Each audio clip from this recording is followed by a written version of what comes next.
बांग्लादेश में दीपू दास हत्याकांड में अब तक 12 लोगों की गिरफ्तारी हो चुकी है। इनमें से 7 संदिग्धों को आरएबी यानी कि रैपिड एक्शन बटालियन ने हिरासत में लिया, जबकि 5 आरोपियों को स्थानीय पुलिस ने दबिश देकर पकड़ा।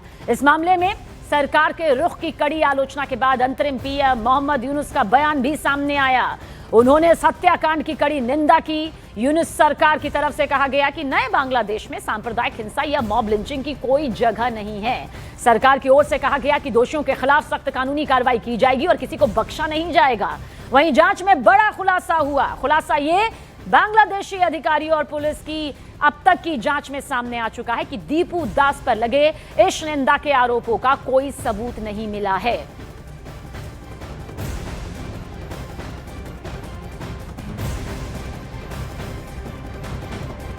बांग्लादेश हिंसा में जिस दीपू दास को जिंदा जला दिया गया, उनके भाई ने न्यूज 18 इंडिया से खास बातचीत की। हमसे बात करने के दौरान उनका दर्द छलक आया। उन्होंने कहा कि बांग्लादेश में उनका अपना कोई नहीं है, उन्हें बांग्लादेश में डर लग रहा है। अगर उनके पास संसाधन मौजूद होता तो वो भारत में शरण लेते। उनकी पूरी बातचीत आप सुनिए। আপনি কখন জানতে পারলেন কি আপনার ভাইয়ের সাথে এরকম হয়েছে? আমার 10 দিন জানতে পারছি যে এটা হয়েছে, মনে করো এটা হয়েছে। ওগুলো আপনাদের কি কারোর সাথে আপনার কি কারোর সাথে কোনো দুশ্মনী ছিল? সব ঠিক আছে, সব কিছু বলতে পারতাম। কমপ্লেন করেছেন, কিন্তু এখন অবধি পুলিশ কিছু করেছে? মনে করেন 10 জনের পরে বিচারে 2 জন, 12 জনের ধরা হয়েছে, 12 জনের রিমান্ডে নেওয়া হয়েছে। রিমান্ডের জিজ্ঞাসাবাদ চলতেছে। কি আপনি কি বাংলাদেশ ছাড়তে চান, কি আপনি ভারতবর্ষতে আসতে চান? আপনার ভয় লাগে না? কি করবো, আসলে যদি আমরা তো মধ্যবিত্ত আমাদের চাইতাম বা আমার যদি এরকম সামর্থ্য থাকতো যে আমরা কি আর বাংলাদেশে থাকতাম। আমার দায়ের যে বড় কাহিনী, একশো কাহিনী আরো হয়েছে। কিন্তু रूसी राजदूत एलेक्जेंडर ग्रिगोरेविच खोजेन ने बांग्लादेश की यूनिस सरकार को आईना दिखा दिया है। उन्होंने बांग्लादेश सरकार को भारत के साथ तनाव कम करने की नसीहत देते हुए कहा कि बांग्लादेश जितनी जल्दी भारत से तनाव करके संतुलित रास्ता खोजेगा उतना बेहतर होगा। इसके साथ ही उन्होंने बांग्लादेश को 1971 की याद भी दिलाई और याद दिलाते हुए कहा कि बांग्लादेश की आजादी में भारत का अहम योगदान रहा है और रूस ने भी बांग्लादेश की मदद की थी। Our concern regarding the situation here also, I mean the geopolitical situation. The sooner you reduce the tension, find a way for reducing this tension with India, the better. Because since, as you have already mentioned, historically since 1971, when Bangladesh has gained the independence, mostly because of Indian help as well. News 18 India के rising Assam conclave में असम के मुख्यमंत्री हेमंता बिस्वा शर्मा ने chicken neck को लेकर देखिए बड़ी बात कही है। उन्होंने कहा कि कूटनीति या ताकत के दम पर भारत के चिकन नेक की चौड़ाई का दायरा 20 से 22 किलोमीटर तक बढ़ाना होगा। उन्होंने यह भी कहा कि इस चिकन नेक के सवाल से नॉर्थ ईस्ट को बाहर निकालना होगा। हेमंता बिस्वा शर्मा ने कहा कि सर्जरी तभी होती है जब बीमारी दवा से ठीक नहीं होती। वहीं बांग्लादेश की यूनिस सरकार पर भी हेमंता बिस्वा शर्मा ने भविष्यवाणी करते हुए कहा कि जो लोग अभी बांग्लादेश की सत्ता में हैं वो बहुत दिन तक नहीं रहेंगे। उन्होंने कहा कि भारत की भी जिम्मेदारी है कि बांग्लादेश में यूनिस सरकार बहुत दिन सत्ता में ना रहे। Bangladesh has stopped all consular services until further notice. जो वहां हो रहा है उसका असर असम में भी होगा। आई थिंक पोस्ट हसीना बांग्लादेश जो एक फंडामेंटलिज्म का और बहुत स्पीड से आगे बढ़ रहा है। जब एक देश फंडामेंटलिज्म का अगर रास्ता में जाते हैं या कट्टरवाद का रास्ते में जाते हैं, उनका साथ India cannot stand in the same page. हमारा गैप हो जाते हैं both ideologically and functionally. Mohammad Younis पहला दिन से ही whether in the soil of China or in Bangladesh.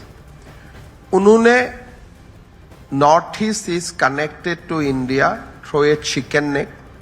So North East is legitimately belongs to Bangladesh. उन्होंने ये थोड़ा एक्सट्रीम लेवल तक चला गया. Then the atrocities on Hindu. अभी आपने देखा डिपो का बारे में. So जो रास्ता में बांग्लादेश जा रहा है, मेरा लगता है कि it will take long time to reconcile with those elements. But having said that, मुझे ऐसा नहीं लगता है कि सोसाइटी हैज चेंज, बिकॉज हमारा और बांग्लादेश का बीच एक मैत्री का संबंध रहा है. We all know the sacrifice made by India in liberating Bangladesh. So मुझे ये मानना है कि बांग्लादेश में जो लोग आज सत्ता पे है वो लोग बहुत दिन तक नहीं रहेगा, और हमारा भी ये जिम्मेदारी है कि उनको कोई सक्सेस ना मिले, सो दैट द ट्रांसफॉर्मेशन और going back to the original position is becoming fast. तो मेरा लगता है कि बांग्लादेश में चुनाव है, चुनाव का बाद स्थिति सुधरेगा, लेकिन आज का जो स्थिति है ये चिंता का है, खास करके उत्तर पूर्व के लिए. आज तक किसी ने ऐसे ओपन चैलेंज नहीं किया था. We are in a very awkward situation. आज असम का नियरली 40% पीपल आर बांग्लादेशी. ना लोग बोलेगा कैसे बांग्लादेशी हो? They have been legitimized by as Indian, कि आपने 71 का आगे आया है, पीछे आया है. लेकिन जब हम लोग बोलता हो कि फिजी में कौन लोग हैं? भारतीय लोग हैं. आज हम बोलते हो कि भाई फिजी में कौन लोग हैं? भारत का लोग है. ऐसे ही बांग्लादेश का लोग बोलते हैं कि हमारा ही तो लोग असम में है 40%. करेक्ट. सो इसीलिए we are very vulnerable. Aravalli की पहाड़ियों को लेकर देखिए इन दिनों देश भर में बवाल मचा हुआ है. अरावली पर्वतमाला को लेकर चल रही चर्चाओं और भ्रामक खबरों पर केंद्रीय पर्यावरण मंत्री भूपेंद्र यादव ने स्थिति को पूरी तरह से साफ कर दिया. उन्होंने साफ शब्दों में कहा कि अरावली क्षेत्र में किसी भी तरह की कोई छूट नहीं दी गई है और ना ही दी जाएगी. भूपेंद्र यादव ने कहा कि सोशल मीडिया पर भ्रम फैलाने वाले कई कंटेंट के बीच कुछ सीनियर नेता भी गुमराह करने वाले पोस्ट कर रहे हैं. उन्होंने अरावली में माइनिंग के सवाल पर दावे के साथ कहा कि एनसीआर इलाके में माइनिंग की बिल्कुल भी इजाजत नहीं दी जाएगी. यूट्यूब चैनल ने और कुछ लोगों ने एक कंफ्यूजन खड़ा कर दिया कि 100 मीटर का अर्थ होगा टॉप के 100 मीटर. ऐसा नहीं है. उसका जो बेस स्ट्रक्चर है, जो पर्वत का बेस स्ट्रक्चर है, अगर वो जमीन के अंदर भी 20 मीटर है, वहां से लेके 100 मीटर तक प्रोटेक्शन है. हम ग्रीन अरावली के लिए प्रतिबद्ध हैं. ये एक झूठ फैलाया जा रहा है. और सबसे बड़ी बात है कि ये जो रिपोर्ट है ये 2006 से राजस्थान में ऑलरेडी लागू है. इसमें कुछ भी एडिशन नहीं किया गया.